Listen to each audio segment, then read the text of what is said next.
Most of you aren't subscribed. Make sure to subscribe, as it helps out the channel.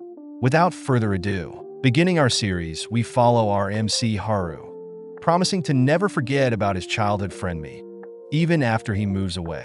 As a promise, Haru promises to return and marry Mi.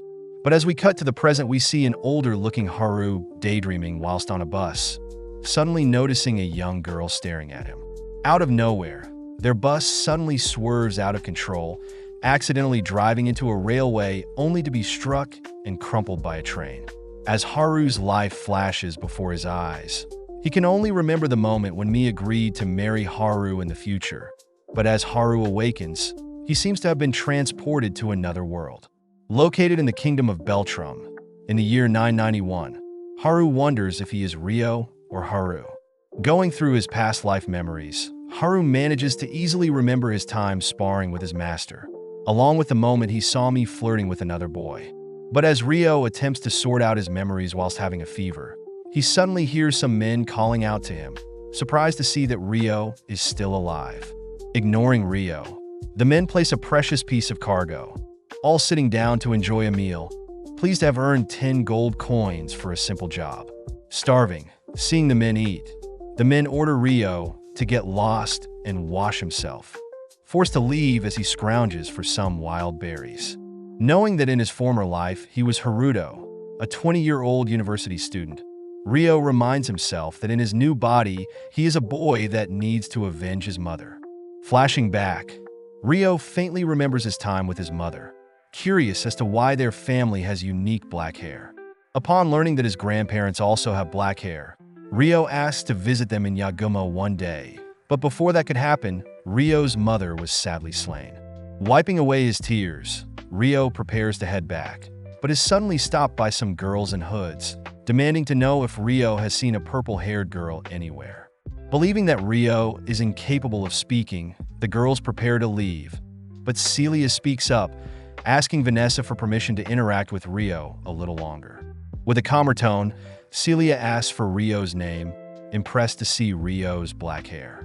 Celia asks if Ryo could tell them where to look if they are searching for a missing person, but Ryo advises against it, especially since the ladies are wearing such nice clothing.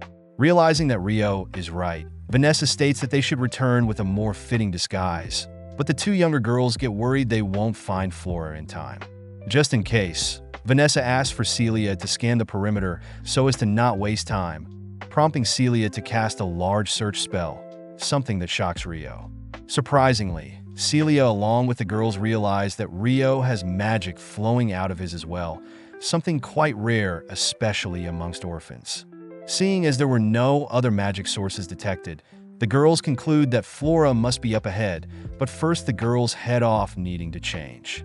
Before she forgets, Celia hands Ryo payment for the advice, shocking Ryo as Celia paid him quite a lot of silver coins.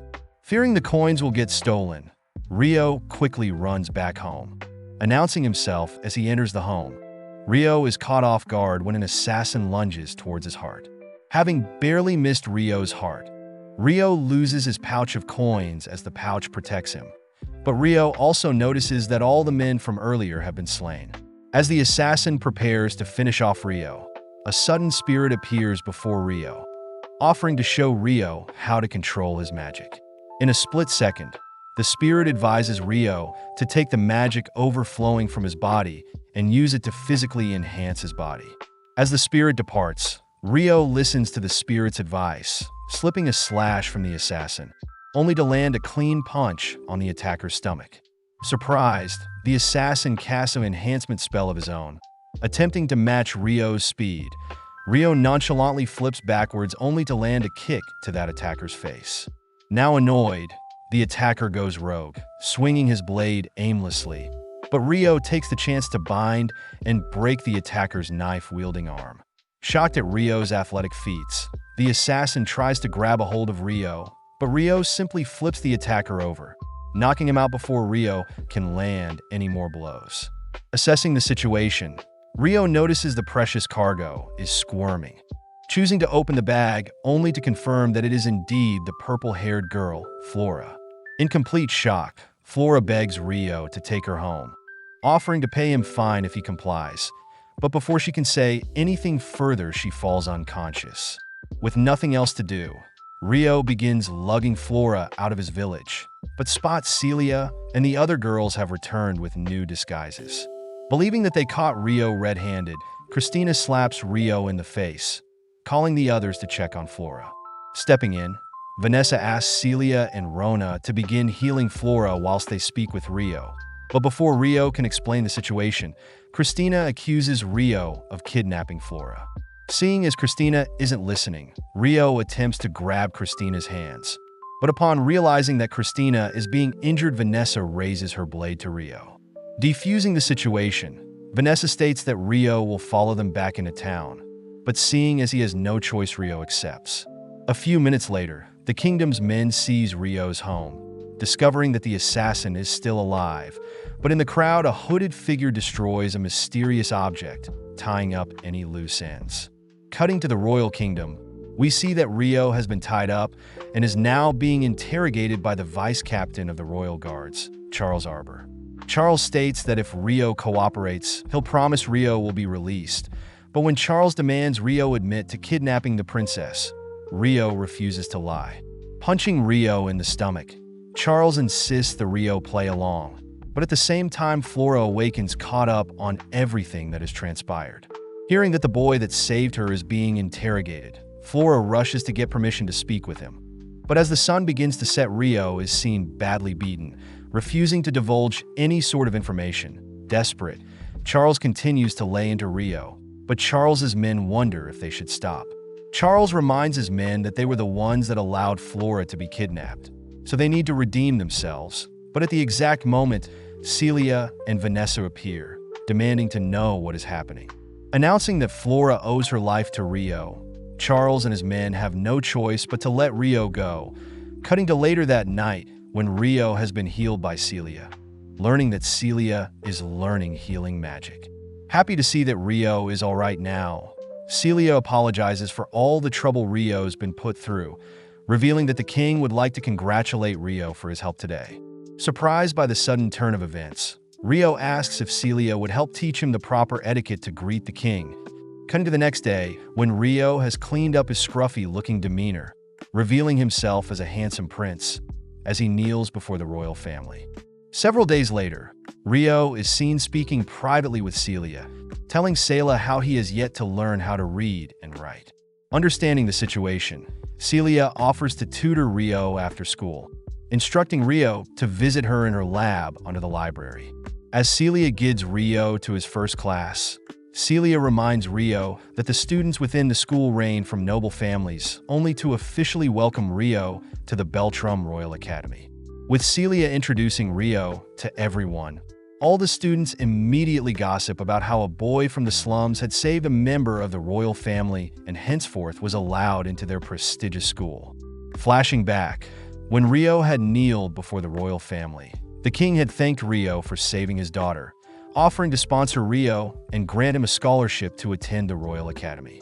With Rio introducing himself, Rio is immediately mocked and laughed at, but as class starts, Rio is forced to sit at the front alone. Kicking off the class, Celia asks everyone to attempt to solve the problems she's written on the board, but as Rio attempts to work on the problems, Celia reassures Rio that he doesn't need to push himself since it's his first day. After school, Rio goes in search of Celia's lab, knocking on her door, only to spot a frantic Celia answer the door. Seeing Celia shaken up, Rio realizes Celia forgot about their private lessons, but Celia still warmly welcomes Rio into her messy-looking room. Seeing all the books scattered around, Rio wonders how old Celia is, shocked to hear that Celia is only 12 years old but has already graduated high school. Working through the afternoon, Rio impresses Celia as he solves simple multiplication and division problems, something only Princess Christina is capable of as well. Seeing as in his past life he was a university student, Rio made quick work of the simple problems, making Celia curious as to where Rio learned such a thing. Rio mentions how his deceased mother also helped teach him things, but Celia changes topics, offering Rio some tea to stop Rio from thinking about his deceased mother. Wrapping up the first day, Celia asks if Rio had any issues on the first day, but holding back his opinion on the others bullying him. Rio simply asks for book recommendations for him to learn how to read.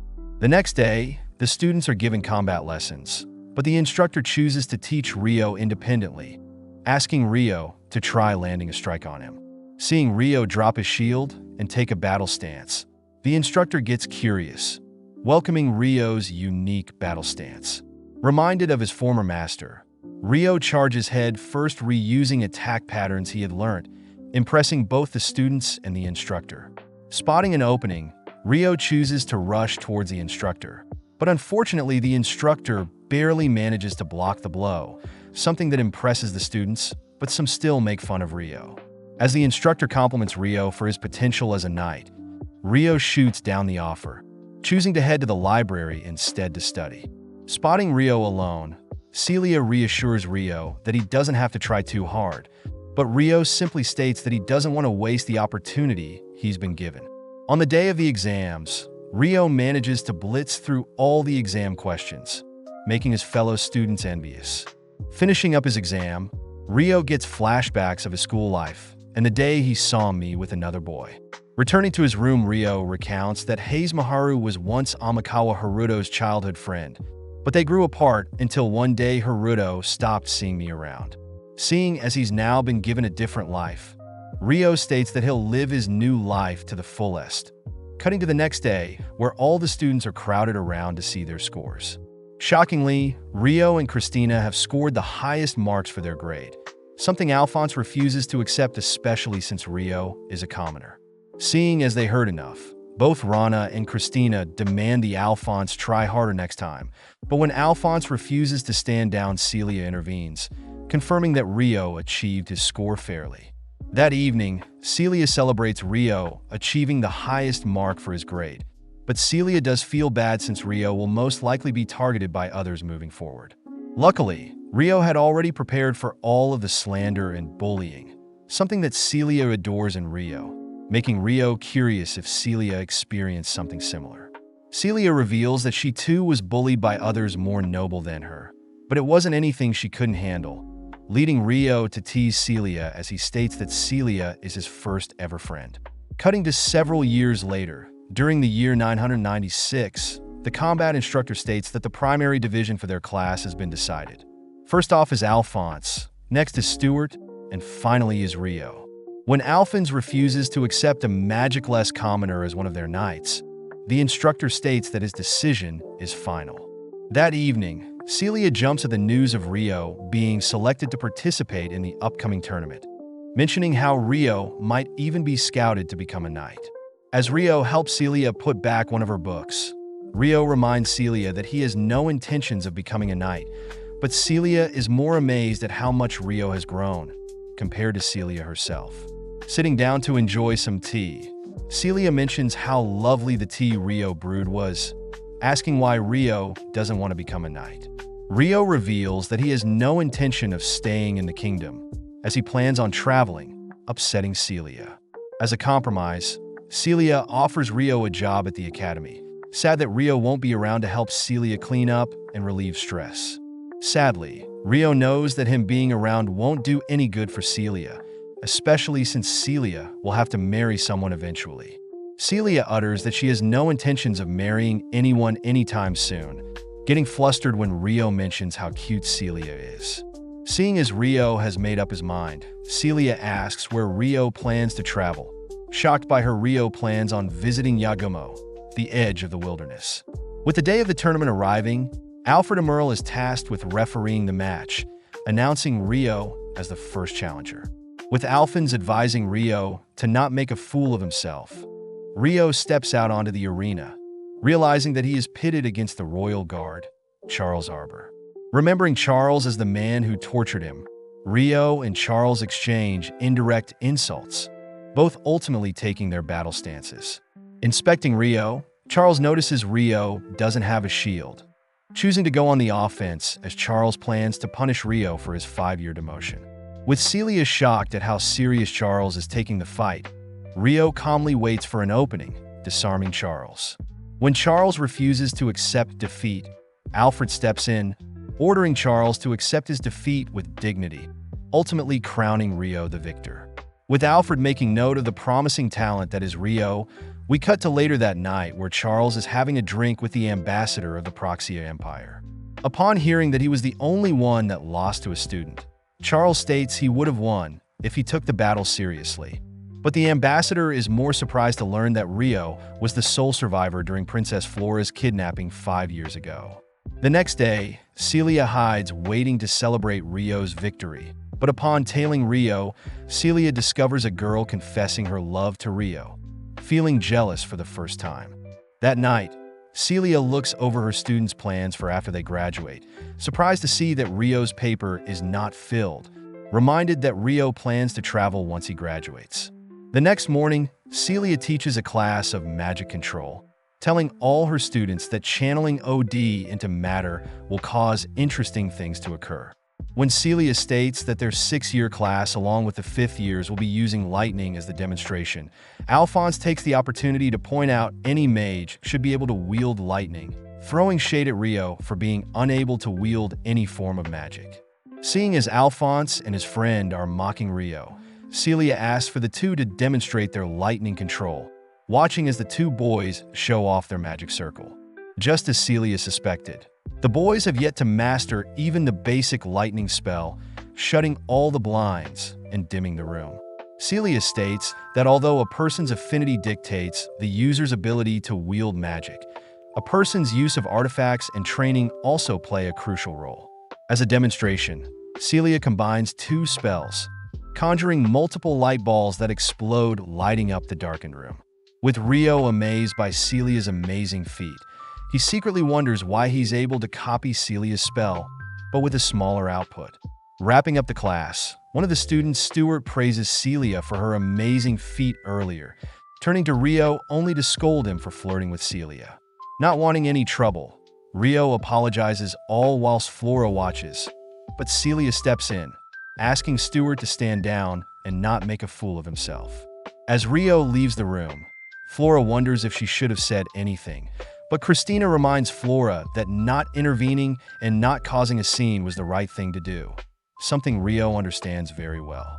Cutting to their students' next exercise, the students are tasked with an outdoor practicum in hopes to test how well the students have learnt military exercises.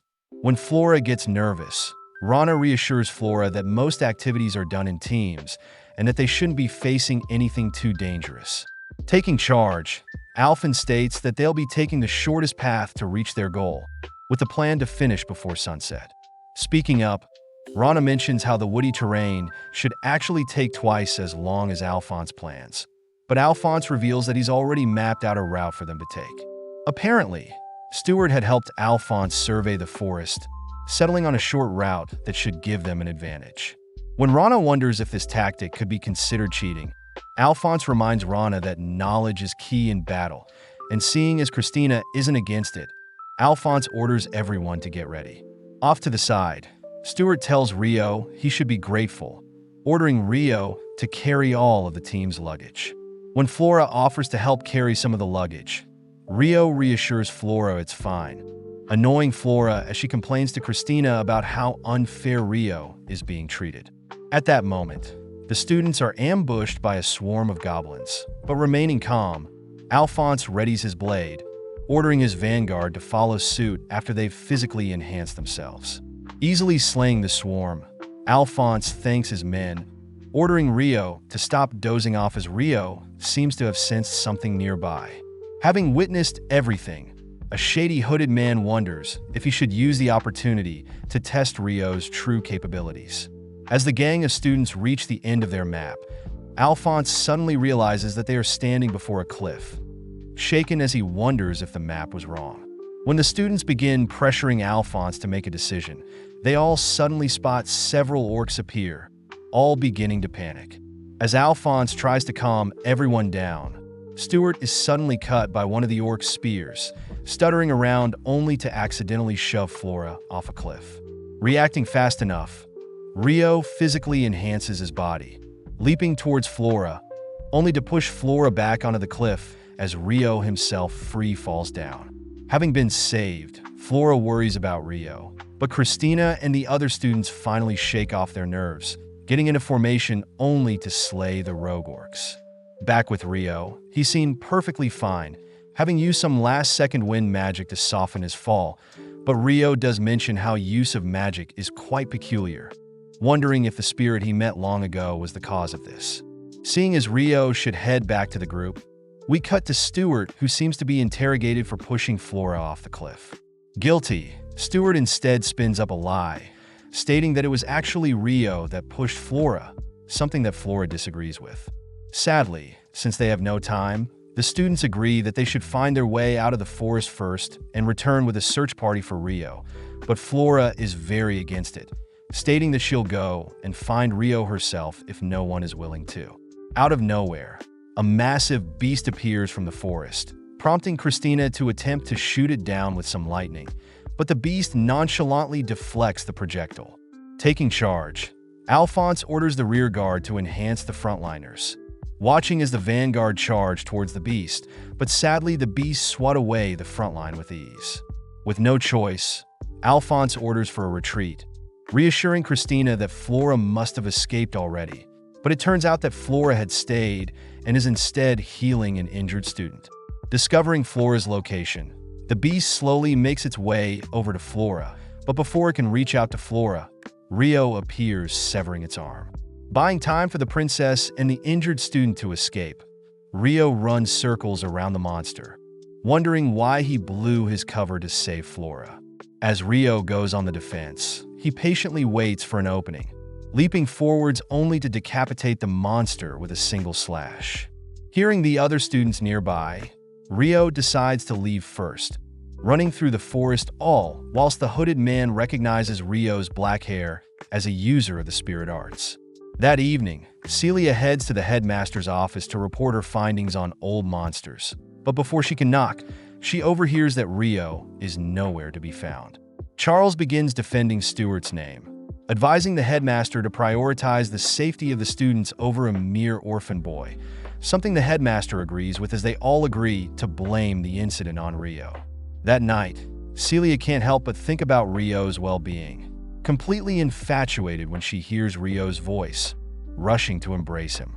As both sit down, Celia feels sorry for Rio, as he is now blamed for something he didn't do, but Rio reassures Celia that it was inevitable, especially since he is not of noble status. With Celia confirming that Rio will be heading to the Yagumo region, Rio promises to write letters to keep Celia updated on his adventures, uttering that he'll be using the alias of Haruto to send these letters. With nothing else to say, Celia asks that Rio come back one day, but as Rio leaves, Celia cries that she'll be waiting for Rio's letters and his return. At the same time, we see Charles visiting a strange person, giving them the scent of Rio only to order for Rio's assassination. As 3 days pass by, Rio began writing his letters to Celia, having made it to the market town Amanda within the Galar Kingdom. Heading towards the city gates, Rio checks to see if he is among the wanted list, relieved as the news for his capture has spread too fast. As Rio heads through town, a mysterious figure can be seen tailing him. But when Rio turns to check, he doesn't see anyone, brushing it off as his paranoia. Passing a stall, Rio gets intrigued hearing that they sell pasta, a dish created by Lady Lisa Lott, the governor of Amanda. Seeing as the pasta dish is similar to the noodles in the previous world, Rio decides to order a bowl, feeling nostalgic with every bite. Continuing on his journey, Rio knows he must head to Yagumo, but stopping at a nearby guild, Rio reasons he should at least purchase some noodles for his long journey. Right outside of the Merchants Guild, Rio overhears people selling meat minju, something Rio also recognizes for his past life. But upon heading into the Rika Merchant Guild, Rio is asked to take off his goods and weapons. Happy to comply, Rio asks where he can store them, surprising Latte, who notices that Rio has black hair. As his personal escort, Latte shows Rio around the place, helping him pick up and order various items from their store. Asked to wait a bit, Latte and her associate pack up the items Rio ordered, worried that it may be too heavy to transport, but Rio reassures them he is quite strong. Seeing the way Rio sips on the black tea, Latte wonders why Rio enjoys black tea so much, impressed to learn that Rio picked up the habit from a friend.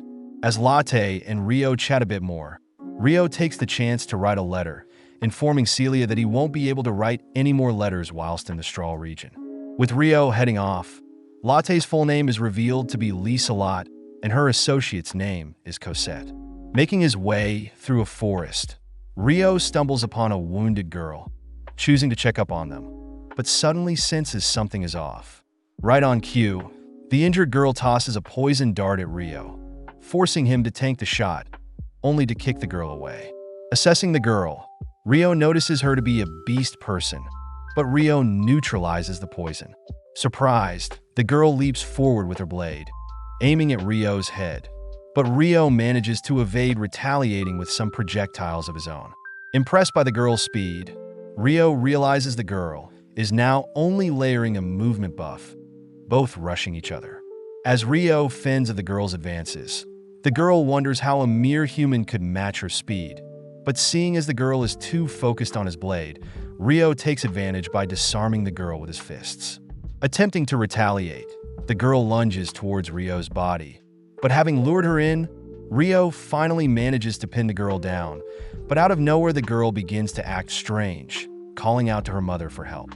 With no other choice, Rio puts the girl to sleep, tying her up only to realize the girl has been wearing a collar of submission. Having read up on such a collar in the past, Rio manages to replicate a spell to dispel the collar, but Rio can't help but feel some familiarity with the girl. Flashing back, the girl's name is revealed to be Latifa, but as she wakes up she mentions how in her past life she was named Endo Susan, a name Stuart, her slave owner, doesn't recognize. Growing up, Stuart would force Latifa into submission with the cursed collar, something Latifa grew to submit to. Having woken up, Latifa is on edge around Rio, attempting to break out of her binds, but no luck. When Rio states that he only wants to talk, Latifa gets flashbacks of Stuart torturing her, but Rio reassures Latifa that the collar controlling her has been removed, bringing Latifa to tears. Now more tamed, Rio asks who sent Latifa. Sad to learn that Latifa doesn't know much about her masters, but Latifa does reveal that Stuart was a part of the household that ordered her around. Now knowing that Stuart's family called for a hit on him, Rio chooses to be more careful moving forward, but before Rio releases Latifa, he asks if Latifa plans to attack him. Confirming that Latifa no longer has any bloodlust, Rio sets Latifa free, returning all her stuff. Seeing as Latifa looks confused, Rio remembers that beast people are normally hunted and made slaves. Therefore, Rio suggests that Latifa head east where she'll be able to reunite with other demi-humans. Just like that, Rio takes his leave. But not even a few seconds later, Rio notices that Latifa is slowly following behind him. Demanding to know what Latifa has planned, Latifa shyly utters that she wants to travel with Rio, but Rio reminds Latifa that he's still wary of her, as she did just try to slay him. Apologizing, Latifa offers to become Rio's slave if it means he'll trust her, but Rio fears that it'll only be tortuous with that collar around Latifa's neck. Seeing as Latifa is clearly lost, Rio agrees to allow Latifa to accompany him, prompting Latifa to toss away the collar as they continue their journey. As a quick break, Rio whips up a quick sandwich for Latifa, finding it adorable that Latifa is treasuring her first genuine meal. Having crossed over into the wilderness, Rio notes how they are finally where the beast people reside, but seeing as it's getting late, they both decide to set up camp. With Celia receiving Rio's most recent letter, Latifa is seen recognizing the pasta Rio crafted, making Rio wonder if the girl is also from Japan. As the two eat their fill, they clock out for the night, but Rio overhears Latifa uttering that she wants to return home to her family in Japan. Comforting her through the night, Latifa awakens beside Rio, flustered to see Rio resembles the boy on the train with her. When Latifa tries calling Rio her big brother, Rio awakens, scaring Latifa as she bumps her head. Seeing as Latifa was reincarnated and forced into being a slave at such a young age, Rio decides to take care of her as much as he can, both venturing through various terrain and slaying various creatures as they venture deeper into the wilderness. Having set up camp, the two rest up, only for Rio to ask if Latifa can see the massive tree nearby, But Latifah gets confused, mentioning how she can only see trees from the forest. With the two making their way towards the massive-looking tree, Latifah notes how she's beginning to pick up strange scents, something Rio believes means they are almost out of the forest. Since it's getting late, they once again set up camp, but seeing as Latifah is still having nightmares, Rio helps by quelling the dark thoughts.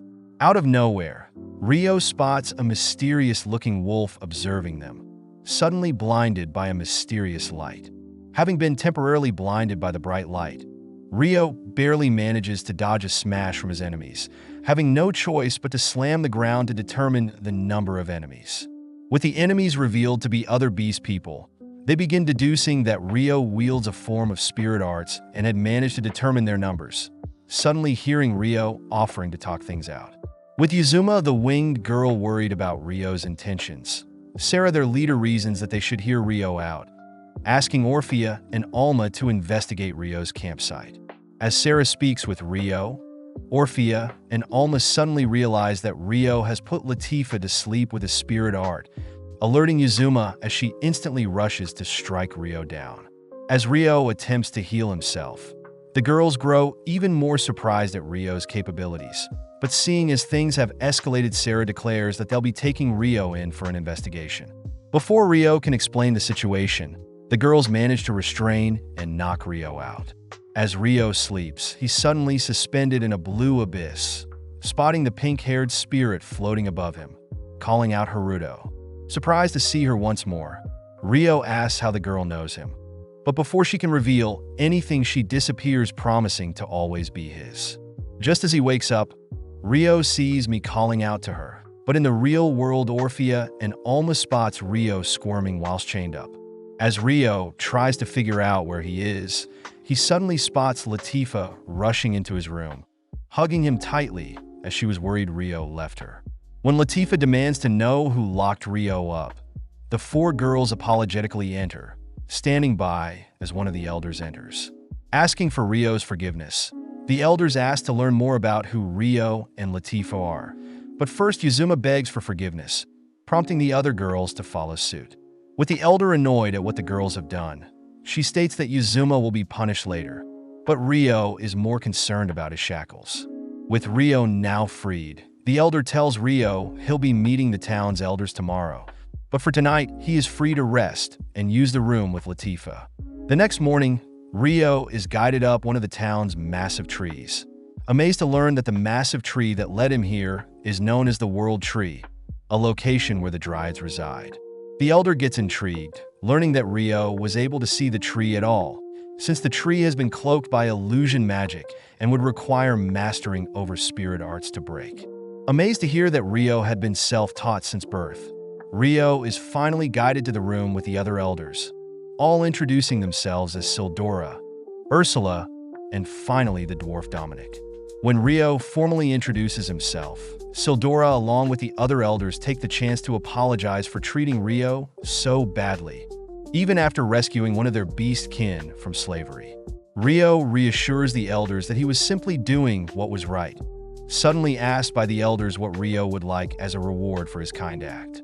Rio initially asked for Latifah to be given a home in their village, but when Rio hears that the elders were already planning on doing so, Rio asks if he can stay in the village alongside Latifah for a bit. Happy to let Rio stay, the elders all welcome Rio as part of their family. But Rio is also curious if he could learn how to better control his spirit arts from an experienced master. Happy to oblige, the elders begin to wrap up the meeting, but suddenly a Dryad appears. Introducing herself as Dryas, the spirit of the World Tree, Dryas reveals that she senses a sleeping spirit from within Rio, but Rio is confused. Dryas asks if Rio is unable to control magic, something Rio confirms, prompting Dryas to have a better look into Rio, leaning in close only to sense a massive amount of stored-up OD. When Rio asks what Dryas has discovered, Dryas reveals that Rio has a person-shaped spirit within him, one of the rarest occurrences for humans. Dryas states that spirits that take the shape of a human like herself are usually classified as second-rate and higher, But seeing as the sleeping spriting within Rio is also a human-shaped spirit, Dryas believes that Rio is housing one of the 6 great spirits. Spirits believed to have all been wiped out during the Divine Demon War 1,000 years ago. Seeing as Rio is unsure what to make of things, the Elder surmises that Rio will be getting special treatment moving forward. Happy to hear that, Rio is escorted to his new home, meeting up with Latifa and the other girls who show Rio around his new home, even sharing a meal together. During the meal, Rio notices that one of the food items closely resembles rice, getting excited. But as the gang cleans up, Sarah reveals that Urujula has tasked the girls to serve and stay with Rio and Latifa. Right on cue, Ursula shows up, apologizing as Sarah and the other girls will be staying by Rio's side as a way to atone for discriminating against a human. Plus, the girls will also try to grow close to Latifa, making sure she doesn't always have to depend on Rio. As Rio and Latifa spend more time in the village, they slowly grow attached to the village's culture, picking up various skills and habits along with spending time with all the residents in town. During the Grand Spirit Festival, the elders chose to offer and worship the Dryads for lending them a home. But at the same time, we see 2 mysterious men flying on their griffin to a certain location. Having landed, the adventurer waits outside for the hooded man, revealed to be Rice. When the adventurer spots Rice returning out of the cave with an egg, the adventurer wonders what the egg could be used for, but Rice simply states that he plans to perform an experiment with the egg. As Rice mounts the griffin, the adventurer clings onto the egg, but unknowingly to the adventurer. Rice had planned for the parents of the eggs to follow close behind them. With it already being 1 year since Rio and Latifa joined the village, the elders announced Rio and Latifa as sworn members of their village, both receiving a blessing kiss by Dryas. As the village parties throughout the night, Rio wounds up surrounded by some ladies, but Orphea and Sarah in their drunken state can't help but feel Rio is still wary of them. Seeing all the commotion, Alma joins in, asking Rio to relax, especially now since they're all family. Realizing that he was a little stiff, Rio apologizes, promising to be more approachable. Changing topics, the girls rush to stock up on more drinks, something Latifa wants to watch. But seeing as Latifa has grown closer to the others, Rio reasons with Ursula that it's about time that he tells Latifa the bad news and finally leaves the village. At the same time, we see that Rice and the adventurer have settled down for the night, but just in case, Rice states that he'll be quickly surveying the area. For safety, Rice has the adventurer swallow an artifact, instructing the man to escape with the griffin if something bad were to happen. With Rice disappearing into the forest, he takes flight, confirming that the monsters following them have finally caught up to their location, curious as to how everything will transpire. At the same time, Rio and Latifa are out on a midnight stroll, but after walking long enough, Rio stops to ask if Latifa is enjoying her time in the village.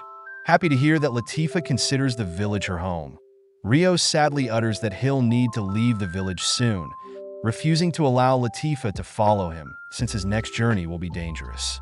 Frustrated, Latifa runs off, but cutting to the elders, they inform Sarah and the girls that there has been a strange breach in their home barrier. With the girls rushing towards the scene of the danger, we cut to Reese, who has returned to the monster's nest, pleased to see only the eggs of the monsters remain, gleefully collecting them. Back with the girls, they seem to have located 2 living creatures nearby, identifying them as a human and a griffin.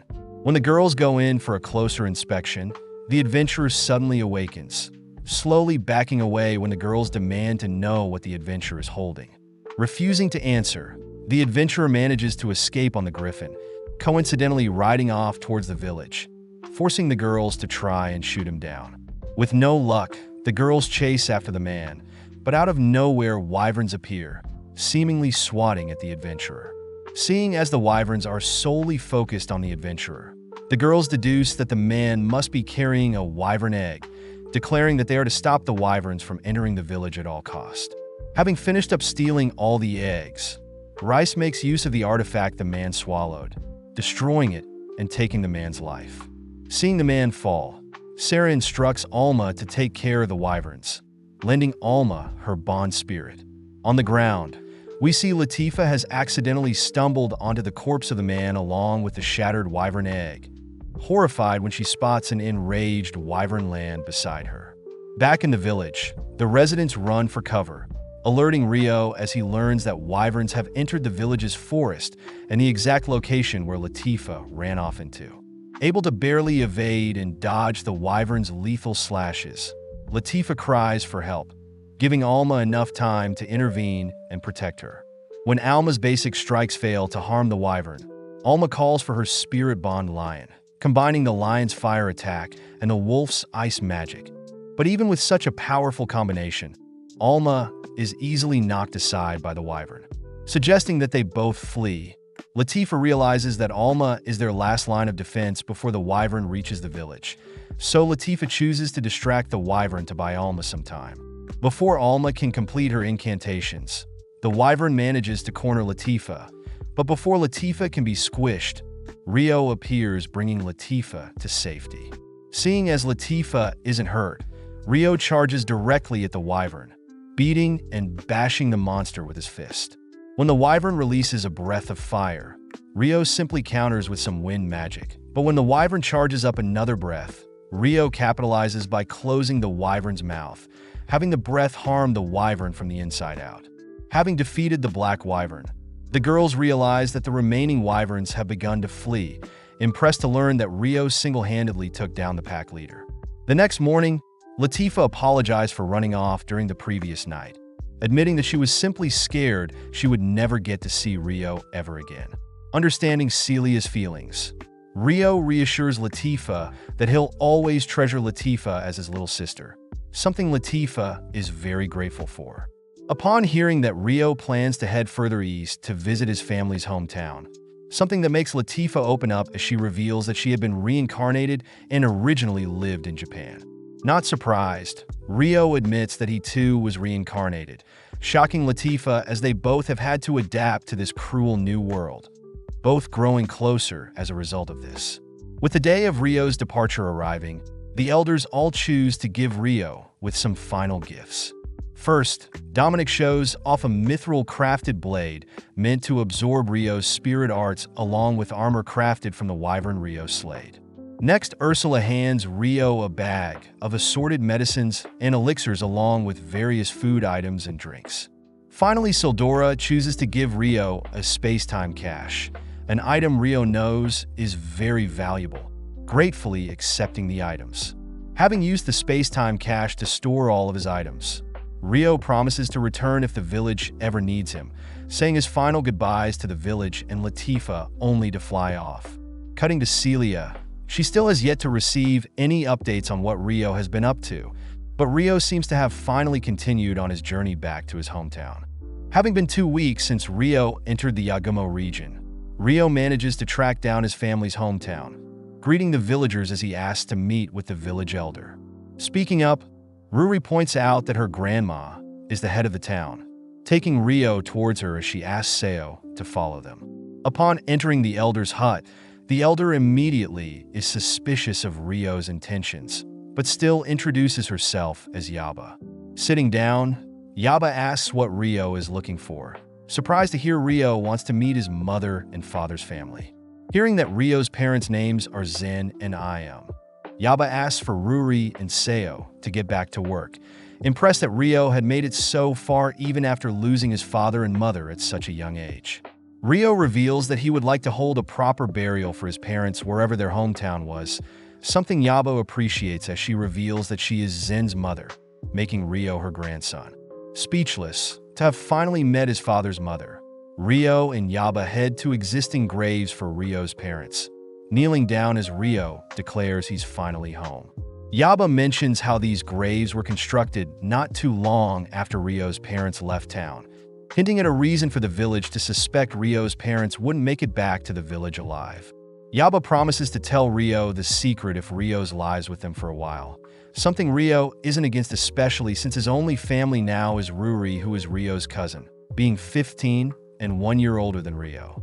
With Yaba promising to keep Rio's ancestry a secret, Yaba heads home first, but soon after collecting his thoughts, Rio heads to stay with Yaba and Ruri, enjoying dinner together. The next day, Rio wakes up early, offering to make dinner. Upon greeting Ruri, Ryo swiftly diverts his eyes, flustering Ruri as rushes to change out of a revealing fit. Tasked with making the main dish, Ryo overhears that Seo and Shin will be joining them for breakfast, impressed to learn that Ruri and Yaba can both use spirit arts. Showing off, Ryo conjures hot water with his own spirit arts, impressing Ruri as they manage to whip up a feast for breakfast. Greeting Shin and Seo. Shin is revealed to be Seo's older brother, both siblings being very close with Yaba's family. Digging into the meal, Shin is amazed by the feast Ryo cooked up, stuffing himself only to lay down. After breakfast, Yaba asks for Shin to take Ryo to Dola, asking for Shin to help Ryo to become a hunter. Shin points out that being a hunter is no easy task, but hearing that Ryo is more gifted than he looks, Shin orders Ryo to accompany him on Ryo's first hunting job. As Ryo leaves with Shin, Ruri teases Seo for being so shy around Ryo, cutting to later that day, where Ryo easily snipes down rabbits and birds with a bow and arrow, all while Shin falls short.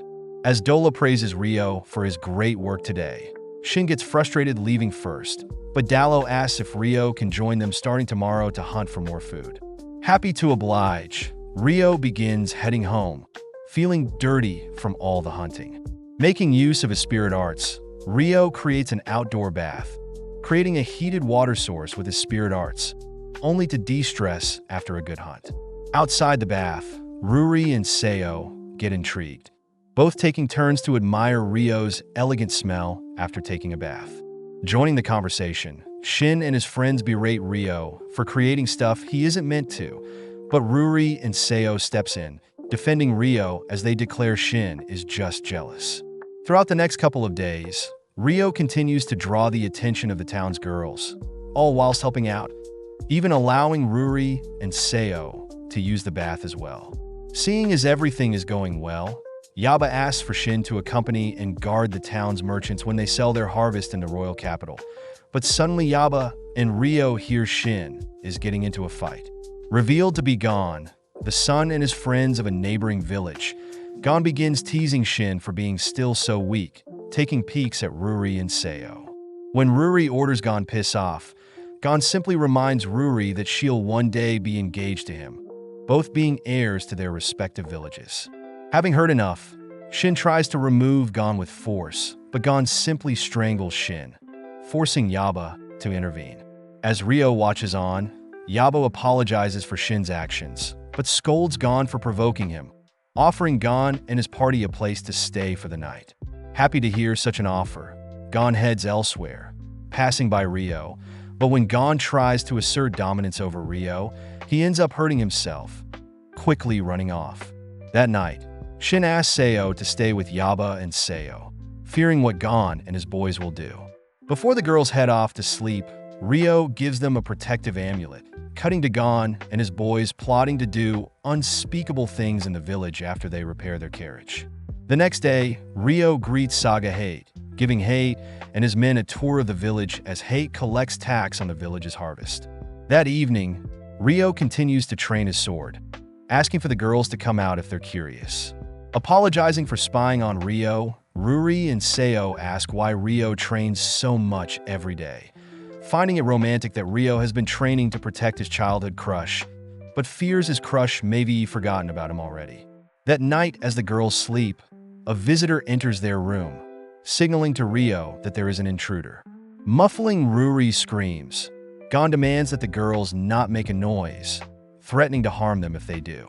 Before Gon and do anything else, Ryo takes out Gon's two boys, demanding to know what Gon is doing. Rushing to attack Ryo, Gon is instantly flung through a nearby wall, helplessly watching as Ryo begins crushing his throat. Knowing Gon will pass too easily, Ryo switches to pummeling Gon, all whilst the girls watch in horror. Luckily, Hate intervenes, buying enough time for Yaba to arrive, calming Ryo down as they take the girls elsewhere. As Hate heals Gon, he learns that Gon was the cause of this mess, declaring that Gon will be punished heavily for his acts. Satisfied, Ryo heads elsewhere, pissed that he let his emotions overcome him, having seen his mother's death reflected on Ruri just then. The next day, Ryo apologizes to everyone for the trouble, but Hate happily reports that Gon and his boys will be taken in and punished, personally thanking Ryo for restraining and punching the boys for their disgusting act. Seeing Ryo so calm and apologetic even after doing the right thing, Yaba mentions how Ryo reminds her of someone, all heading to prepare breakfast. With preparations being made, Yaba thanks Hate for bringing Gon and his boys to justice, but does ask that Hate pass down a letter to his superior. As Ryo, Ruri, and Shin accompany Hate to the royal capital, it takes several days to finally arrive, settling into an inn in the evening. Deciding to head out, Dola, Shin, and Ryo watch as Gon and his boys are taken elsewhere, all three heading out for a meal to cheer things up. Served a bowl of kamutin, Shin and Dola are so happy that Ryo also appreciates the meal's amazing taste. Leaving the store, Shin thanks Ryo for protecting his sister, mentioning how it would be great to bring Seo to enjoy a bowl of kamutin as well. The next day, Ryo and Seo run some errands, leading Ryo to suggest they eat some kamutin, having heard Shin wanted Seo to make him some at home, but Seo didn't know what kamutin was. Happy to hear Shin is simply looking after Seo, the two pass by an accessory shop. Hearing the shopkeeper praise Ryo and Seo for looking great as a couple. Clearing up the misunderstanding, Seo is asked to pick an accessory, trying on a flower hairpin. Complimenting Seo's gorgeous looks, Ryo agrees to pay 2 silver for the hairpin, something that makes the store owner suggest Seo claim Ryo before he's taken by other girls. As the two continue their errands, Ryo suddenly spots several men kidnapping a girl, swiftly intervening as he saves the girl.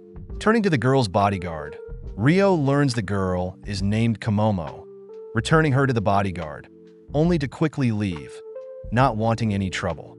That evening, Hate speaks with his father, relieved to hear that a young man had saved Komomo that evening. Handed the letter from Yaba, Hate's father begins to shake as he reads the letter, demanding to know where Ryo is.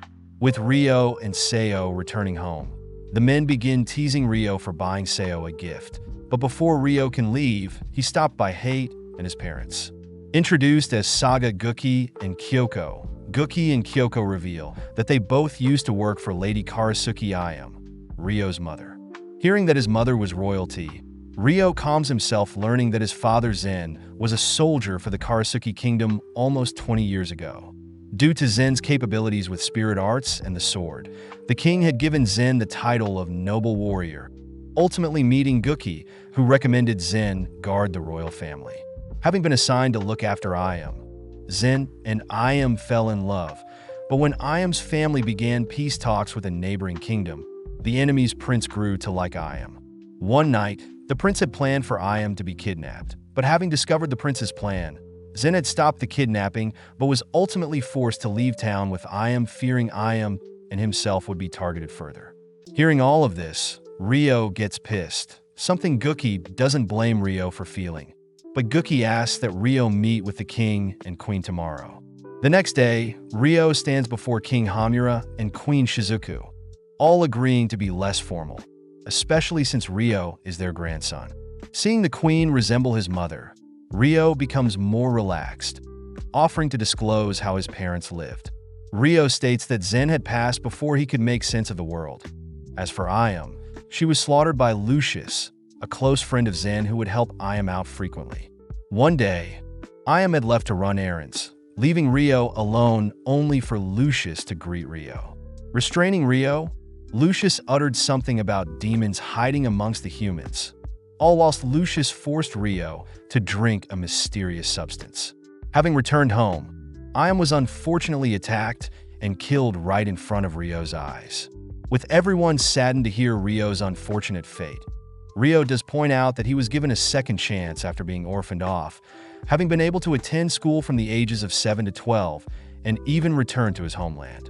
The king asks why Ryo doesn't hate them, but Ryo points out that it wasn't the king or queen's fault that his parents had to live in such a remote area, blaming everything on Lucius as he did end up slaying his mother.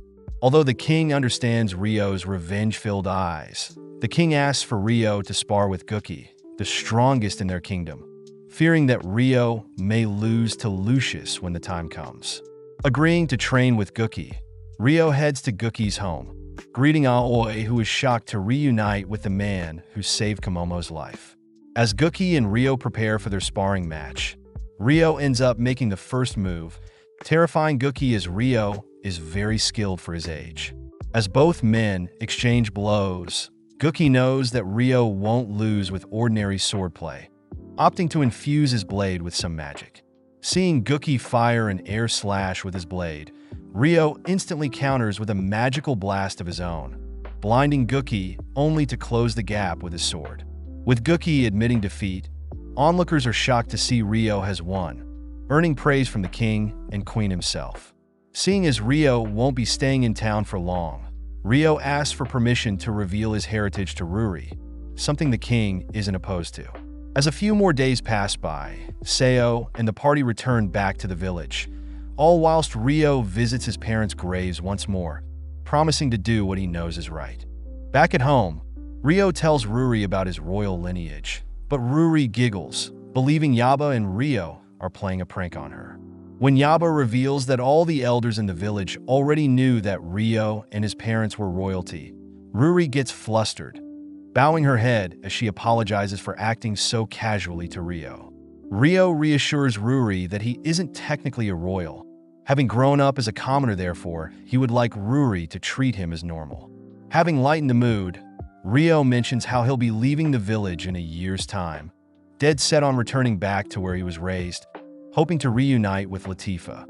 As Yaba welcomes Ryo to come and go anytime, Ryo continues to help out around the village, greeting all the girls, only to make them all jealous seeing how close Ryo and Ruri have gotten. Continuing to hunt and prepare for the colder seasons, Gouki and Hate visit the gang, all rolling out plans to improve the village. Working hard, Ruri is praised for her amazing work, teased by Dola when he points out Ruri and Ryo would make a good couple. Listening in on everything, Seo gets jealous, quickly getting back to work when she sees Ryo approaching her. Ryo offers to help Seo out, mentioning how Seo needs to take over when Ryo leaves, surprising Seo. Hearing that Ryo won't be able to visit frequently and plans to leave in the upcoming Harvest Festival, Seo begins to tear up, brushing off as having some dirt in her eyes. That evening, Seo returns to her home, breaking down once more at the thought of Ryo leaving. Just then Shin appears, demanding to know who made Seo cry, but upon learning that Ryo plans to leave the village soon, Shin rushes off to confront him. During the night, Yaba and Ryo prepare dinner, suddenly receiving a knock at the door. When Yaba asks what Shin wants, Shin begins to beg for Ryo to not leave the village, but Seo rushes to apologize for Shin's selfish request. Before Shin can say anything further, Seo drags Shin away. As the Harvest Festival approaches, we see Seo secretly practicing her spirit arts along with fortifying her body, all while Shin oversees her training. With the Harvest Day arriving, Gouki puts on a show, asking for any challengers only to single out Dola. Seeing everyone having fun, the girls begin to serve Kamuden, all whilst Dola and Gouki wrestle each other. When Gouki wins, Ryo thanks Kyoko for helping out with the festival, suddenly pulled away to have a private chat with Seo. Now alone, Seo confesses her feelings to Ryo, asking for Ryo to take her with him, but Ryo knows that it's impossible. Seo states that she's been training for the past 6 months, but even still Ryo refuses, bringing Seo to tears. As Ryo begins to leave, he apologizes to Shin, revealed to have been hiding nearby. Heading over to Seo, Shin comforts Seo, all whilst a mysterious figure watches the two. That night, Ryo decides to head out first, thanking Ruri and Yaba for all they've done for him. Promising to one day return, Ryo bids the two farewell, heading towards the front of the village only to spot Seo waiting for him. Flashing back, Gouki had been watching Seo's confession, offering a word of advice on how to proceed after being rejected by Ryo. Putting on a smile, Seo wishes nothing but the best for Ryo, grateful that Ryo still cares for her even if he can't reciprocate her feelings. Just like that, Ryo heads off towards the spirit tree, suddenly spotting the girls greeting him. Finally reunited with Latifa, Ryo joins the elders for a welcoming meal, telling them stories about his adventure along with Ruri and Yaba. When the elders ask how long Rio will be staying, Rio sadly tells them he can only stay for a few months, but promises to visit often. Ursula asks if Rio needs anything on his travels. Surprised to hear Rio wants to create a house he can store in his space-time cache, something that intrigues Dominic. With Dominic promising to figure something out, Latifa and Rio head home, greeting the girls as they all point out how mature Rio's gotten. Seeing Alma and Sarah teasing each other for liking Rio, Rio thanks the girls for welcoming him home so openly, complimenting how much Almas has grown along with how beautiful Orphea has gotten.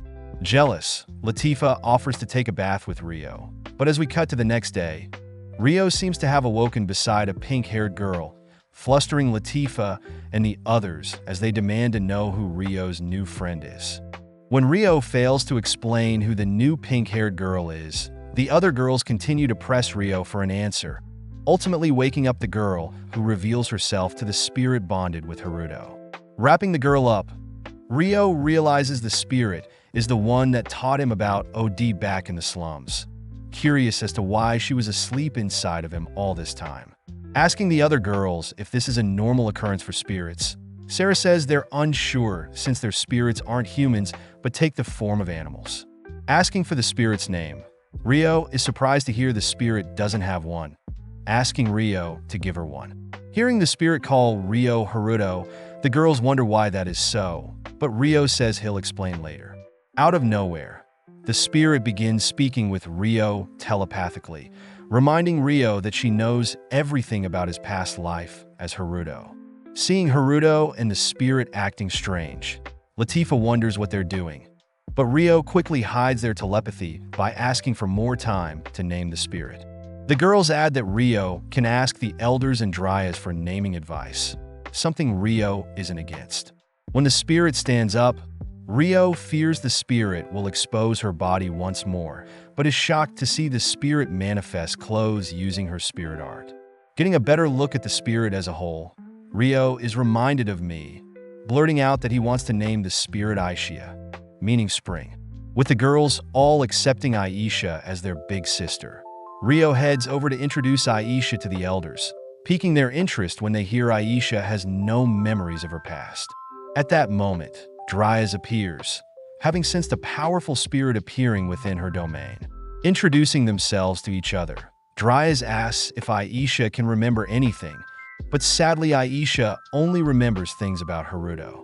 Rio explains that Haruto was his name before he was wanted by authorities in Strahl, but Dryas asks that Rio keep his past a secret for now. Turning to Aisha, Dryas asks for Aisha's elemental affinity, shocking everyone when Aisha mentions she is proficient in all of them. Putting her to the test, Aisha is pitted against Rio, with Dryas asking Rio to test Aisha with his full power. When the duel starts, Aisha immediately propels forward, forcing Rio to evade as they both exchange kicks and punches, techniques Rio recognizes Aisha may be copied from him. Imbuing themselves with magic, they take their fight into the air, both canceling each other's movements only to fall back to the ground. Seeing Rio fire off some ice magic, Aisha simply vanishes, reappearing behind Rio only to copy his exact ice spell. Negating the ice attack, Rio fires off some fireballs, following up with a torrential wind spell to disrupt Aisha's view. Watching as Aisha copies Rio's exact wind spell, Dryas announces the end of the duel, fearing that the village may suffer heavy damage if both continue. Having certified Aisha as an all-rounded elemental spirit, Dryas says she'll personally educate Aisha on the duties of spirits.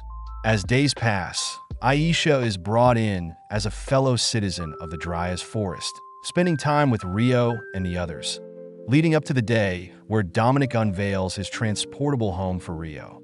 Grateful for such a gift, Rio says he wants to pay his respects to the elders for always helping him out, shocking Latifa as she hears Rio plans to leave in 2 days' time. With the girls getting ready for dinner, Sarah pulls Rio aside, asking Rio to spend his last few days with Latifa, something Rio admits he forgot to do ever since Aisha appeared. Clearing his mind in his portable home's bathhouse, Rio suddenly spots Latifa join him, ordering Latifa to stay back as he doesn't want any misunderstandings. As a compromise, Rio allows Latifa to wash his back, something Latifa immediately accepts. Seeing as this is the perfect time, Latifa asks if Rio's previous live's name was Haruto, something Rio confirms seeing Latifa so happy. Latifa reveals that her last memory in her previous life was on a bus before it was struck by a train, something Rio already knew since he was on that exact train. Apologizing once more for not spending more time with Latifa, Rio promises to return, something Latifa is grateful for. With the day of Rio's departure arriving, the elders hand Rio a spirit teleportation stone, an item that allows the holder to teleport back to their village, but only works one way. Additionally, Sildora hands Rio an item that will help change Rio's hair color, something to help Rio navigate through Strahl now that he is wanted. Promising to return, Rio sets off with Aisha, both heading to Strahl, but Rio first wants to visit Celia. Cutting to a gorgeous mansion, we see Celia outside preparing to read a letter, but quickly hides the letter, hearing Charles nearby. When Charles tries to flirt with Celia, Celia pulls back acting shy, but both are interrupted when Charles is summoned promising to return to Celia once everything is settled. As the year 1000 of the Holy Era arrives, Rio finally steps foot back in the kingdom, surprised to see so many people in town. Changing his hair color, Rio heads to a bakery, learning that people have gathered in town to celebrate a noble's wedding. Next, Rio heads towards the academy, making use of Aisha's spirit form to slip past locked doors heading straight for Celia's lab. Upon entering the room, Rio is shocked to see Celia's lab is completely empty, asking Aisha to ask another researcher for the reason. Possessing another researcher, Aisha allows Rio to interrogate the researchers, learning that Celia has since moved to the royal capital and has been scheduled to marry Charles, as Charles and Celia's marriage is the reason everyone is in town. Demanding to know more, the researcher explains that their kingdom of Beltrum lost to the Proxia Empire, leading the current king and their family to lose influence over the throne. To stabilize the country, the House of Duke Arbor negotiated with the House of Count Clare, having Celia be married to Charles to calm the rivalry between the two houses. Fearing that Celia is being forced to marry someone she doesn't love, Rio and Aisha head outside, both detecting that Celia is currently staying at a nearby castle. Wanting to speak to Celia himself, Rio sends Aisha off to scout the location security, but at the same time Celia, Charles, and Celia's father all have dinner. Celia's father apologizes for not seeing her more often, something Celia isn't so stressed about since her father is busy with political work. Raising a toast, Charles reassures Celia's father that their marriage will show everyone that their kingdom is very stable, something Celia's father is glad to hear. Charles takes the chance to bring up rumors regarding the Clare house and how they may be in contact with the previous king, but Claire's father immediately shoots down such rumors. Smirking, Charles states that once the House of Clare and the House of Duke Arbor have assimilated, they'll make sure to keep close watch on everyone, something Claire's father feels guilty for since he's forced to hand over Claire in order to guarantee their house's protection. Outside, Rio floats above the heavily guarded mansion, receiving directions from Aisha, who guides Rio to Celia's room. Having wrapped up dinner, Celia returns to her room, saddened to be unable to express her true feelings and catch up with her father over dinner. Celia feels relieved that her family will be guaranteed a future once she becomes Charles' property, reminiscing on the memories she's shared with Rio, trembling as she prepares to burn Rio's last letter to her. Appearing out of nowhere, Rio greets Celia, removing his dyed hair, only to embrace Celia. Having waited ages to see Rio, Celia gets flustered seeing how much Rio's grown over the 4 years since he's left, but Celia gets excited asking Rio to tell her all about what he's been up to. Preparing some tea for Rio, Celia freezes up hearing that Rio knows about her wedding tomorrow, but calms herself as she knows it's too late. Celia reminds Rio that her marriage to Charles was what is best for her family, but Rio asks if Celia is personally okay with serving Charles for the rest of her life.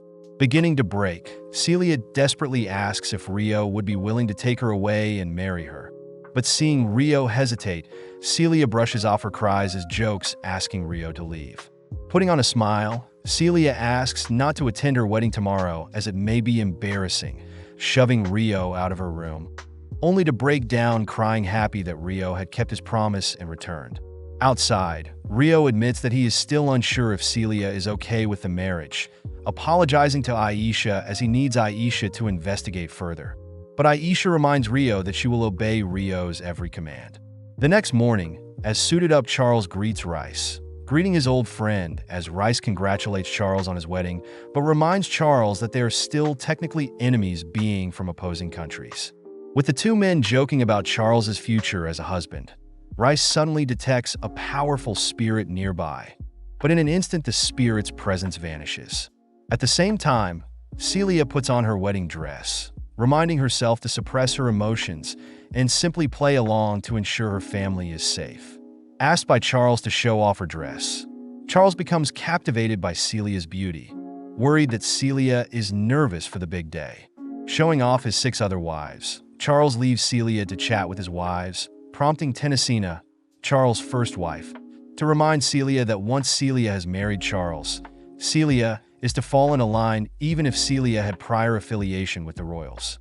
Knowing her place, Celia begins to be scolded by Teresina for looking so depressed. But suddenly the girls are notified that Princess Christina has arrived, all bowing their heads as the princess greets them. When Teresina tries to butter up Christina, Christina coldly asks Charles's wives to leave them alone, sitting down to catch up with Celia. Christina congratulates Celia on her wedding day, worried seeing Celia so anxious, but Celia excuses it as her not getting enough sleep.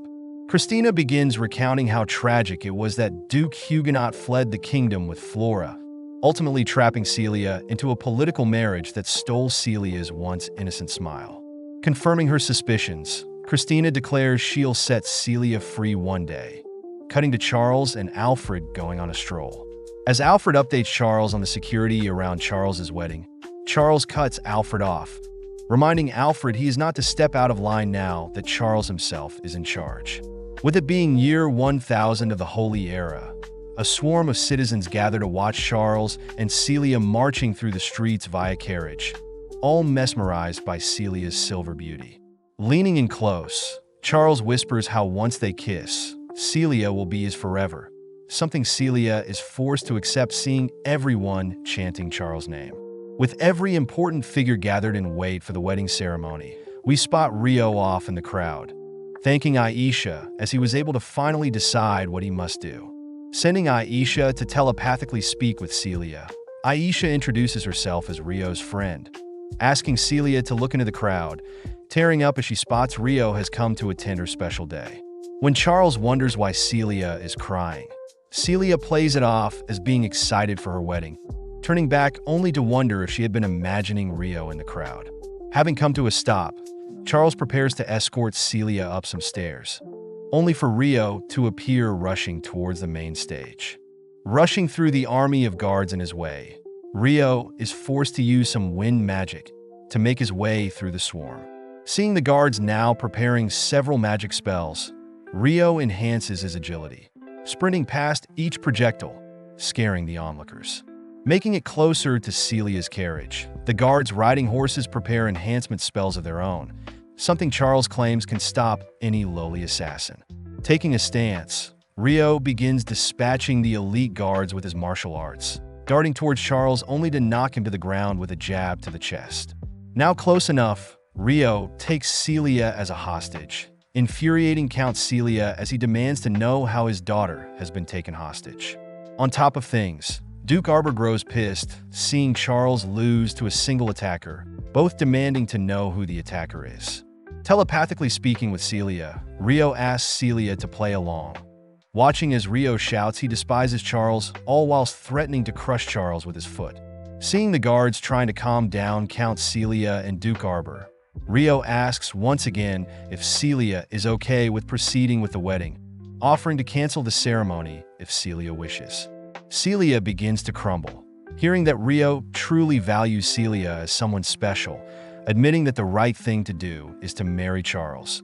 But her feelings are telling Celia otherwise.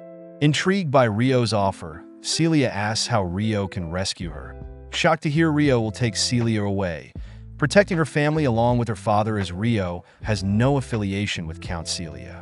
Accepting Ryo's offer, Ryo smirks, scolding Charles for looking so pathetic on the floor, only for an army of guards to begin forming around Ryo. Sweeping Celia off her feet, Ryo starts by leaping over a portion of the guards, making a break past the army Charles is commanding. Seeing Ryo leap over the second horde of guards, Alfred Barates Charles' idiotic commands, wondering why Charles is allowing Ryo to get away. Seeing the guard firing projectiles at him, Ryo stops to block the projectiles, catching Rice's attention as Rice fires off a devastating ball of magic of his own, impressed to see Ryo nonchalantly nullify it. With Ryo now being chased by aerial knights, Alfred finally steps up, taking charge as he orders the guards to follow Ryo through town and trap him from all sides. Refusing to allow Alfred take charge, Charles is silenced when Alfred states that Charles stands no chance chasing Ryo down alone, watching as Vanessa takes over with ordering the guards around all, whilst Alfred himself pursues Ryo. Off to the side, Rice grows more excited, curious as to how much Ryo has grown, but more importantly who Ryo's spirit is. Running on top of various houses, Ryo continues to carry Celia carefully, speeding up every so often hoping to lose the Griffin guards chasing him. Impressed that Ryo has matured so much, Celia hears that Ryo will be transferring her over to a friend, both leaping down into an alley. Calling out Aisha, Ryo hands Celia over to Aisha, promising to meet back up once Aisha and Celia have escaped town as Ryo plans to act as decoy. Leaping back onto the roofs, Ryo continues to draw the air units away, but the guards realize Celia is no longer with Ryo, sending a flare to notify the ground units to check on the alleys Ryo recently hid in. Sensing magic from behind, Ryo speeds up to avoid any magic attacks, leaping from roof to roof only to confront the ground unit. Dispatching a group, Ryo is forced to fend off the endless swarm of guards, annoyed that he can't slay anyone, only to realize Alfred is finally caught up. In an instant, Alfred dashes towards Ryo, forcing Ryo to block Alfred's blade. Going on the defense, Ryo evades Alfred's slashes, sensing something strange with Alfred's enchanted blade. Spotting Alfred cocking back his blade, Ryo takes a stance, parrying Alfred's devastating slash, returning the favor as Ryo fires off a volley of slashes of his own. Having matched Alfred's speed and strength, Ryo reads a thrust from Alfred's blade, countering with an elbow to Alfred's skull, but Alfred manages to barely block it. Confused as to why Ryo is not fighting to kill him, Alfred unleashes the true power of his enchanted blade, bringing his blade down onto Ryo, only to incinerate the ground before him. As the guards confirm that no traces of Ryo remain, Alfred suspects that Ryo must have fled during the impact of the attack, ordering his men to continue searching. Outside the city, Celia and Aisha await Ryo's return, relieved to see when Ryo flies in, only scratched up from his battles. Thanking Ryo, Celia is still in shock seeing as Ryo truly has saved her from the horrid future that awaited her, promising to chat with Ryo, hoping to learn everything that has changed since they last spoke. Just then, Aisha detects something nearby, watching as several lightning strikes appear in the surroundings, revealing me briefly and Aisha. The season ends with Aisha asking for Ryo to save some mysterious people, promising to protect Celia as Ryo departs. Picking up from the previous season, we flash back to the moment when Ryo had confessed to Maharu, noting a younger girl watching everything transpire. Several years later, Ryo had managed to attend in Naba's entrance ceremony, a high school Ryo knew Maharu would also be attending. Having worked hard to make it back to his hometown, Maharu reveals he has a part-time job, but more importantly Ryo spots an older-looking Maharu. Out of nowhere, Takahisa appears, greeting Maharu like pals, but before Takahisa can pull anything, Satsuki butts in, reminding Takahisa he already has her. As the three head off, Ryo is relieved, cutting over to Masato and Aki, who have been waiting for the trio. Running towards Satsuki, Aki and Masato compliment their senpai's beauty, flustering her as Satsuki celebrates Maharu and Takahisa entering high school, whilst Aki has entered middle school and Masato 6th grade. At that moment, a strange magic circle consumes everyone, teleporting everyone away as we cut to the present where several mysterious lightning strikes catch Ryo's attention. With Aisha begging Ryo to help the mysterious lights, we follow Maharu, Aki, and Masato all stranded in a field, realizing that their phones have no service. Out of nowhere, a mysterious man appears. But before Ryo can reach their destination, the mysterious man seems to have used spatial magic to kidnap the trio. Spotting a smartphone left behind, we cut to later that evening where the mysterious man has returned to his campsite, tossing Aki and Masato into a carriage filled with captured children, all whilst the leader of the pack drags Maharu elsewhere. As the trio beg for their lives, the men get annoyed seeing as the trio aren't speaking their language, ultimately forcing Aki and Masato to accept their fates. Elsewhere, Ryo has managed to track down the men's campsite, slowly approaching as the men rush to conceal the kidnapped children. Taking out the smartphone, Ryo asks if the men knows anyone who the phone may belong to, but the men admit they've never seen the phone before. Seeing as he's outnumbered, Ryo chooses to leave, but stops suddenly hearing Japanese cries from the carriage. Demanding to know who the cries are coming from, the leader refuses to answer, ordering his men to silence Ryo. Seeing the men get into formation, Ryo chooses to take the fight seriously, leaping into the air to fire off a magic projectile. But one of the men easily slash and destroy the magic. Forced to evade magic pellets, Ryo makes use of his enhanced movements to buy some time, reasoning he should capture the leader in order to force a negotiation. Unveiling his daggers, Ryo begins carving through the men, spotting a caster firing off a massive fireball, forced to tank it. Appearing from the smoke, Ryo tosses his daggers, closing the distance only to dispatch and make his way to the leader. Having dirted his gloves, Ryo burns up his bloody glove, ordering the leader to release the captured children. Without a moment's hesitation, the leader orders for everyone to be released, surprising Masato and Aki as they realize Ryo speaks Japanese as well.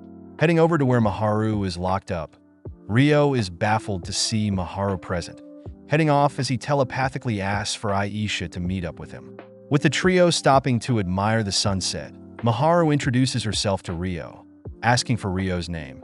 But Ryo hesitantly reveals his Japanese name is Haruto, catching Maharu and Aki off guard. Aki is revealed to be Haruto's younger sister by 3 years, but Aki apologizes for having mistaken Ryo for someone else. Speaking up, Masato Sendo introduces himself as Aki's younger brother, something Ryo didn't know, believing that his past life mother must have remarried. Seeing as it's getting late, the gang head off to find a campsite, all amazed to see Ryo retrieve his portable home. Before the gang can head inside, Aisha arrives carrying Celia, happy to see Ryo had saved the people he was looking for. When Ryo tries to introduce Celia to everyone, he mentions how Maharu and the others don't speak Australian, prompting Aisha to kiss Celia and Maharu on the forehead, forming a bond between the two. Heading into their home for the night, everyone is amazed by how spacious the portable house is, all excited to learn there is also a bath. Later that night, the girls freshen up, all whilst Maharu learns about Ryo and Aisha's spirit bond, impressed that the bond Aisha created for Maharu and Celia is allowing them to communicate. In the kitchen, Masato is grateful Ryo saved them, fearing they would have had to become slaves if he didn't. Having finished up their bath, the girls tell Ryo he is free to use the bath next, surprising Ryo as he spots Celia wearing sweats lent to her by Aki. Seeing as they'll need more clothes, Ryo suggests they visit Amanda tomorrow, reassuring everyone he'll cover all the expenses. Having wrapped up dinner, Ryo hears the trio had most likely been summoned to this world, different to himself as Ryo was reincarnated. With the trio learning that Ryo had lost his life in a traffic accident while he was in university, they wonder if they can return home. Joining the conversation, Celia reasons that the 6 beams of light they saw must have reflected the events of year 1000 of the Holy Era and the legend of the 6 wise gods. Having thought so too, Ryo reveals that a legend states that 1,000 years after the Divine Demon War, 6 sacred stones representing 6 heroes will appear. Ryo is shocked people he recognizes were chosen as heroes, but Maharu is more worried about the others. wondering if Rio could rescue them as well. At that moment, Aisha voices how tired she is, suddenly collapsing onto Rio's chest, shocking everyone. Seeing Celia so flustered, Rio reassures Celia this is normal. But Celia is more stressed seeing as Rio hasn't showered yet. Calming everyone down, Rio explains that Aisha is his spirit bond, so Aisha draws energy from him, but Celia is still jealous they are so close to each other. Seeing Celia complaining, Aisha teleports beside Miharu, revealing that Miharu herself has lots of magical energy and can help replenish Aisha's magic batter as well. With Rio giving Miharu and Aisha a room, Aki and Masato a room, Rio guides Celia to her own room, heading off to his own room as he begins thinking about his past life. Rio wonders if he should reveal he was Haruto in his past life, but seeing as Haruto has already passed away, Rio states that he will only act as Rio should. Suddenly, Rio hears Celia outside his door, asking for a quick chat, both sitting down for some tea like the old days. Celia gets right to business, asking about what Haruto's been up to, who Aisha truly is, and what happened in Rio's past life. Happy to explain everything, Rio starts by revealing that he has lived a completely different life in a world where Miharu and the others came from. When Celia first met Rio had already gained the memories of Haruto, hence he used the alias of Haruto when writing letters to Celia. Celia is surprised to hear Haruto passed away at 20 years old, but the current Rio in front of her is only 16. Celia is grateful for Rio rescuing her, but Celia wants to reassure her father she is okay. Therefore, tomorrow they'll write a letter to Celia's father using an alias. That same night, we cut to Charles holding back his anger, reassuring Rice that he had heard Alfred had eradicated the kidnapper's presence, but Charles admits they still haven't found Celia.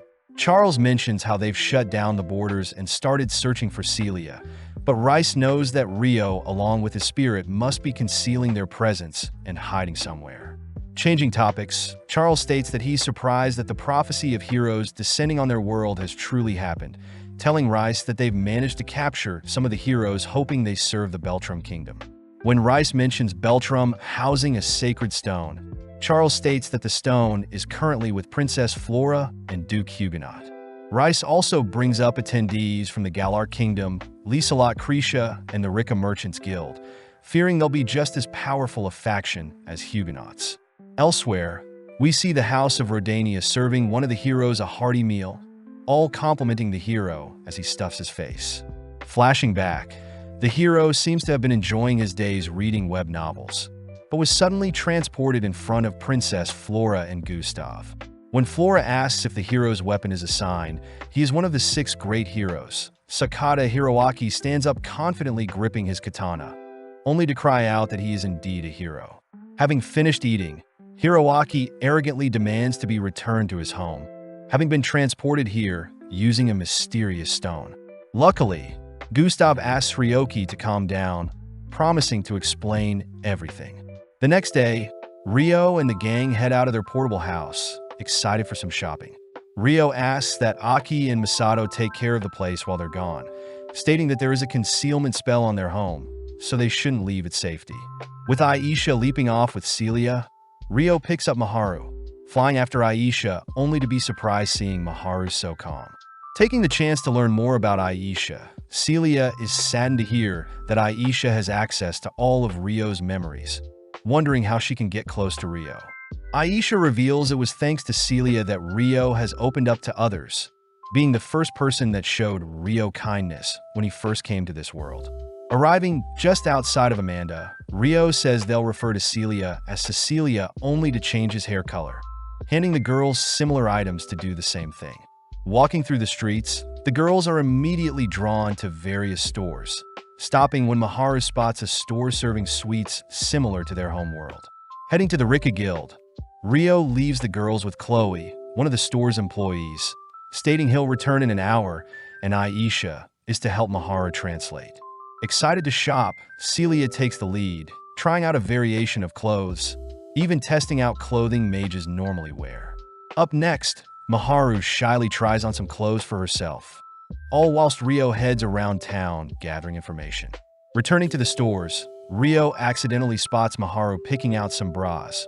Before Rio can leave, Maharu hands Rio a suit she picked out herself, impressing the girls as Rio decides to order another pair of suits.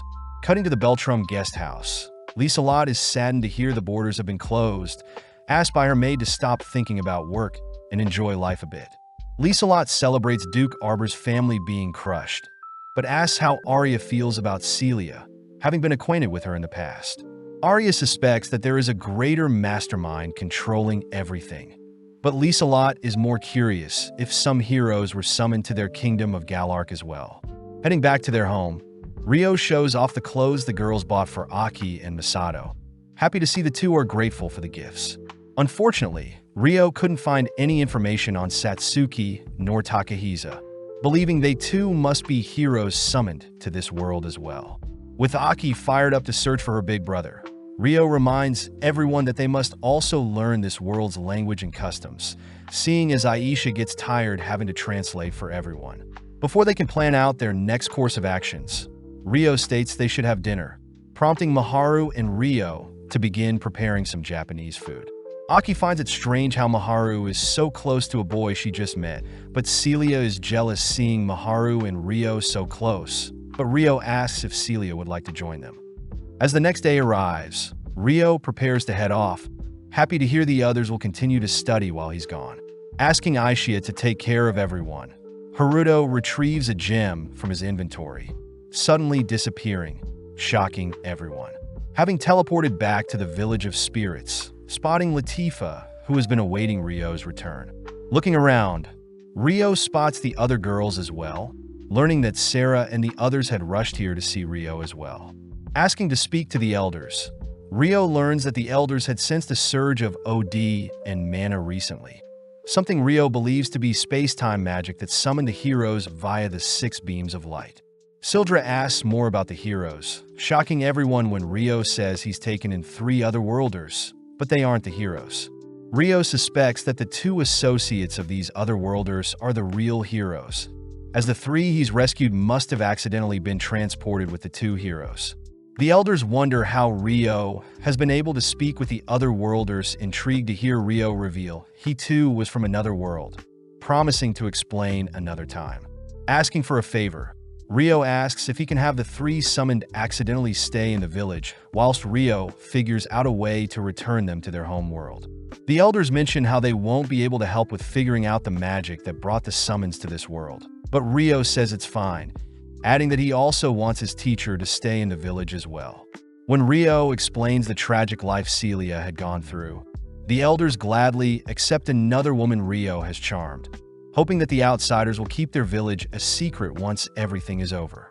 Seeing as Rio will retrieve the others the next day, we cut to later that night where Rio and Latifa have a chat. Latifa asks if the other worlders are Japanese as well, shocked to hear that Rio had told them he was originally from Japan as well. Seeing Latifa jealous that others know about Rio's secrets, Rio laughs, adoring how innocent Latifa is, but Rio promises to treasure Latifa more. Rio also tells Latifa about his past life crush Maharu and long-distance little sister Aki, revealing that the people summoned here are coincidentally his childhood crush and little sister. But Rio wants to keep such a fact a secret. Curious, Latifa accuses Rio of wanting to tell them, but Rio says his old life of Haruto is in the past and that he wants Latifa to keep the secret with him. Seeing Rio as charming as ever, the two embrace. Cutting to the next day, where Rio apologizes since he needs to leave again. With Rio promising to return in 2 weeks' time, Rio flies off, cutting to the capital of Beltram, Beltrant. Lieselot is seen making her report to King Francois, grateful for the information, but asks if Lieselot can get in contact with Duke Huguenot. Francois mentions how the Huguenot family is in possession of a sacred stone that summoned the heroes, hoping to invite and meet the heroes themselves, having heard the hero to be a young man by the name of Sakata Hiroaki.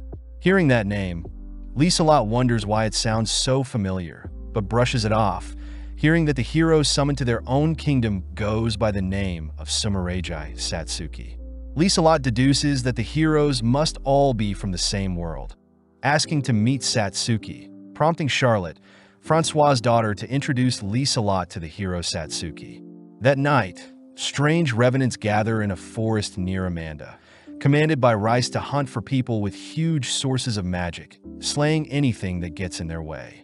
With Rice giving his minions until sundown the next day, we cut to Celia giving Masato private lessons, frustrating Masato as he struggles to learn basic phrases. As Aishia sleeps through the day, we see Maharu and Aki cooking, getting Maharu excited to see when Rio will return.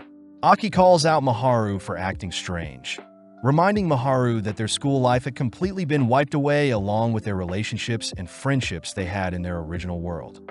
Seeing Aki stressed out about the sudden change, Maharu apologizes for acting so nonchalant, but reminds Aki that stressing will do them no good, especially since Rio is doing the best he can for them already. Aki takes the chance to ask Maharu about Rio, curious as to why Maharu is so comfortable with Rio, even though she normally hates most boys.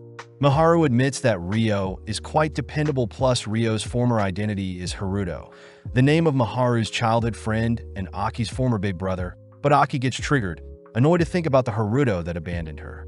Before Maharu can apologize, Aki storms off, sitting outside only to wonder if Maharu truly still loves Haruto, but suddenly Rice minions stumble onto Rio's portable home.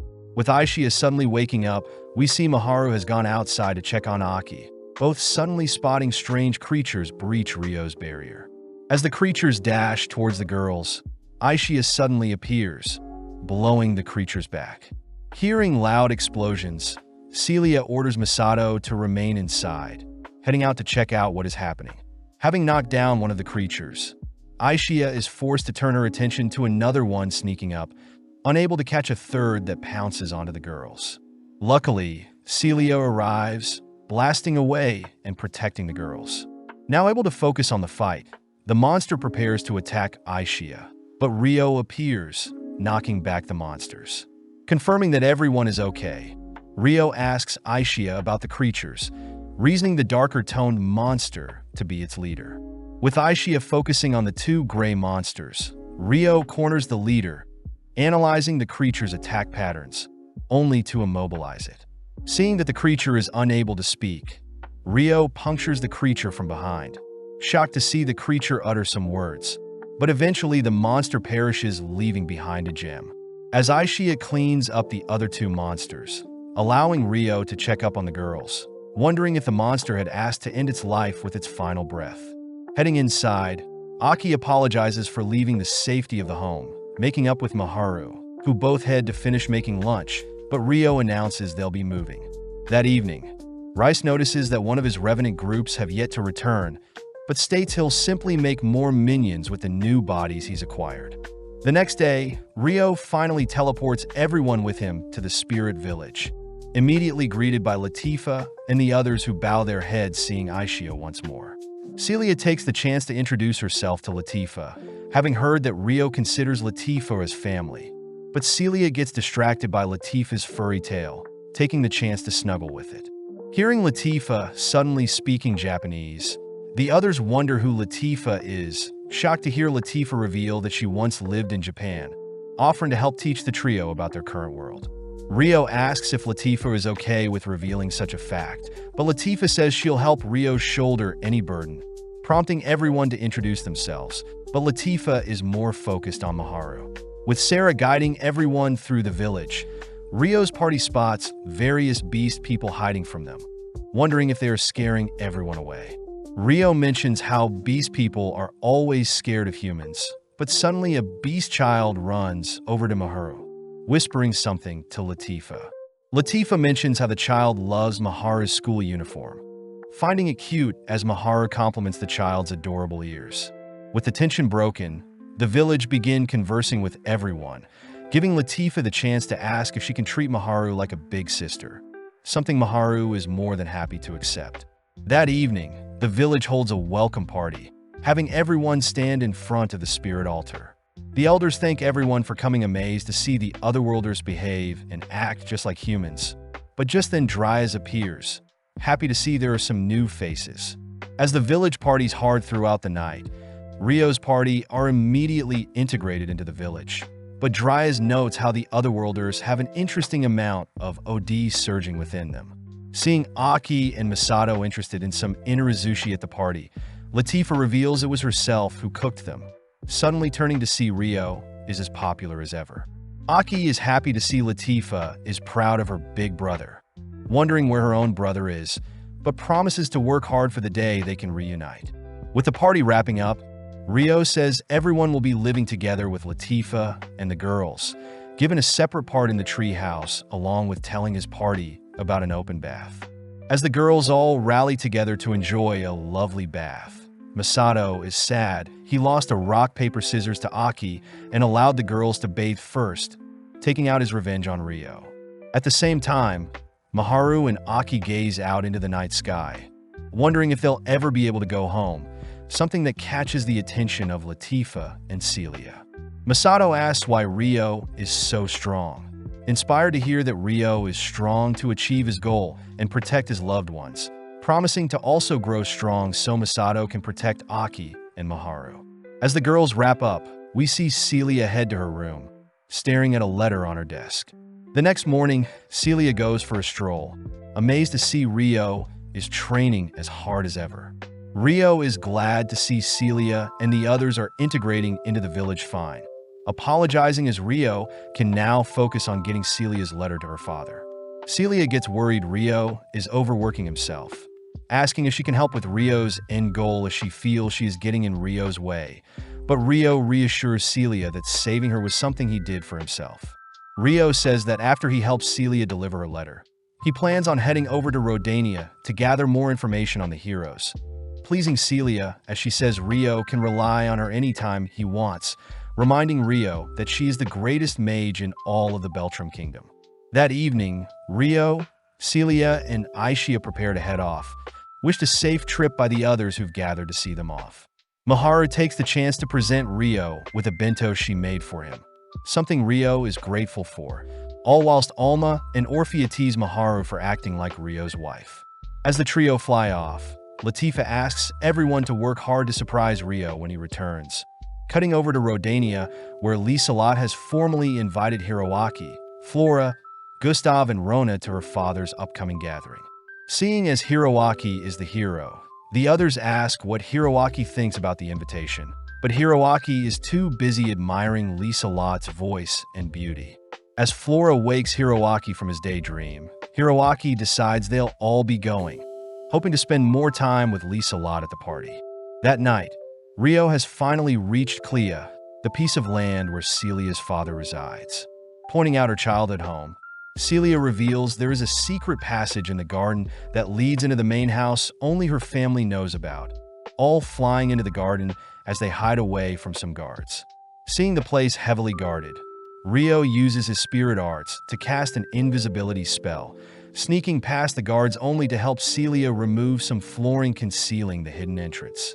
Having made it underground, Celia guides everyone through a tunnel, but Celia's father Roland immediately detects someone has entered their family's hidden passage. Swiftly taking out the letter, Celia quickly places the letter on a table, forced to leave as she barely gets a chance to hear her father's voice once more. With the trio taking a breather outside, Roland is seen reading over the letter, but upon realizing it was Celia who wrote it, Roland rushes outside, crying for Celia to reveal herself. Roland says he'll always be proud of his baby girl, wishing for the day they reunite, something Celia feels as well as she promises to reunite with her father soon. Sometime later, we see Liselot riding an aircraft to Amanda, suddenly forced to pull an emergency landing as Liselot is notified of a black dragon approaching them. Check out one of our other videos on the screen or in the info card above. Subscribe, like, and comment.